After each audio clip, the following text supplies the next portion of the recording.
నేడు ఈ press meet పెట్టడం ముఖ్య ఉద్దేశం ఇటీవల చంద్రబాబు నాయుడు గారు ఉత్తరాంధ్ర పర్యటన, అలాగే నిన్న మాజీ మంత్రి గుడివాడ అమర్నాథ్ చంద్రబాబు పైన లేనిపోయిన అవాకులు చవాకులు పేర్లందుకు ముఖ్య ఉద్దేశం ప్రెస్ మీట్ ఏర్పాటు చేశారు.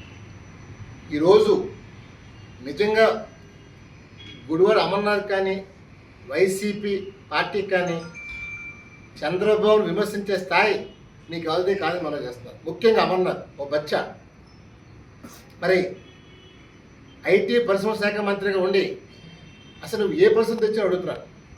ఈరోజు ఏదో చంద్రబాబు పైన ఏదో ఉత్తరాంధ్ర పైన సమితి ప్రేమ ఉందని చెప్పి మాట్లాడుతున్నావు.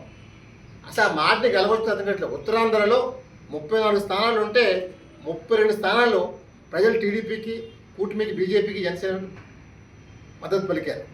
వైసీపీ ఘోరాతిఘోరాత్మకంగా ఓడించారు. ఏదైతే 3 రాజధానులు మొదటి నుంచి అన్నారో మేము మొదటి వ్యతిరేకిస్తూ వచ్చాం 3 రాజధానుల పైన. మరి ఈవేళ నిజంగా వైకాపాలో ఎవరైతే లాస్ట్ ఎమ్మెల్యే ఎవరంటే అమర్నాథ్ 175 మందిలో చివరిగా అంత భారీ మూలంతో ఓడిపోయావు 50 సంవత్సరాల స్థితుల పైన. మరి ఈరోజు నువ్వు మాట్లాడుతుంటే ఏదో దెయ్యాలు వేదాలు చెప్పినట్టు ఉంది.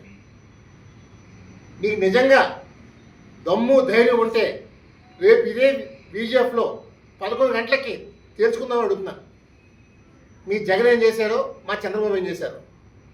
ఎందుకంటే నువ్వు మాయమాటలు చెప్పమాక. నువ్వు నిజంగా ఉత్తరాంధ్ర బిడ్డ అయితే రా చూసుకుందాం, ఇదే వేదిక చూసుకుందాం. ఈరోజు మీ నాయకుడు 26 జిల్లాలకి 20 ఎయిర్పోర్ట్లు పెడతానని చెప్పాడు. ప్రతి మాట తప్పాడు. అన్ని వర్గాన్ని మోసం చేశాడు.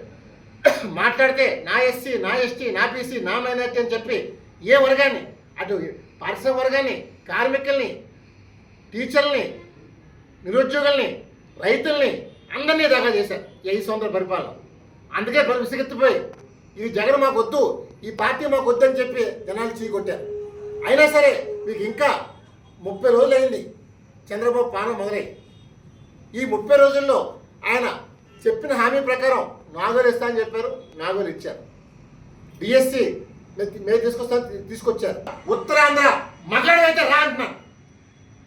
తప్పు మేము చేసామో లేదా తప్పు మీరు చేసామో తెలుసుకుందాం. అంతేగాని ఇంకొకసారి ప్రజల్ని తప్పు పెట్టి మాయమాటలు చెప్పి ఉంటే ఈసారి నువ్వు ఎక్కడ ప్రశ్న పెడితే అక్కడికి వచ్చి చెప్పులో కొడతాను నా కొడక. ఇప్పటికైనా మారు మైండ్ సెట్. నీకు పరిపాలన చేత కాదు, మీ నాయకుడు చేత కాదు, ఎవరికి చేత కాదు. అయినా సరే విమర్శించడానికి వస్తారు. ఈరోజు టీడీపీతోనే ఈ రాష్ట్రం జనాలు భావిస్తున్నారు. గతంలో మనం చూసాం ఆయన పాలనలో ప్రజలు ఎలా తీసుకెళ్లారని. ఈవేళ మనం చూస్తాం బీపీసీఎల్ ముందుకు వచ్చింది, పెట్టుబడిదారులు ముందుకు రాబోతున్నారు, అన్ని వర్గాలు ముందుకు రాబోతున్నాయి. కానీ ఈ రాష్ట్రాన్ని కాపాడటం కోసం తెలుగు శక్తి మొదటి నుంచి మేము పోరాడం. జగన్ పైన మేము భయపడలేదు. నన్ను ఎన్నో బెదిరింపులు వస్తున్న లక్ష్యలేదు. నా తెలుగు జాతి కోసం, నా చంద్రబాబు కోసం నేను ముందుకు వచ్చాను తప్ప మీలాగా భజన బ్యాచ్ కాదని.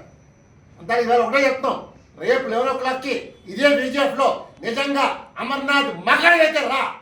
నువ్వు మగాడ కాకపోతే ఇంకా జీవితంలో కనపడబాక. కనపడ్డావంటే మాత్రం తెలుగు శక్తి మనం చేస్తాను. జై హింద్.